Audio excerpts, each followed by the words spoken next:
छड़ के को पल तो से जियल नइखे गवारा हो। कहाँ कैसे उम्र भरला सनम करब गुजारा हो। रोवाता दिल बेचारा हो।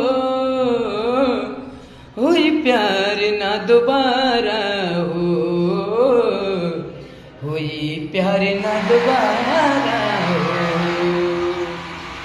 बिछड़ के को पल तो से जियल नइखे गवारा हो। कहाँ कैसे उम्र भरला सनम करब गुजारा हो। रोवाता दिल बेचारा हो। होई प्यार ना दोबारा हो। हुई प्यार ना दोबारा हो।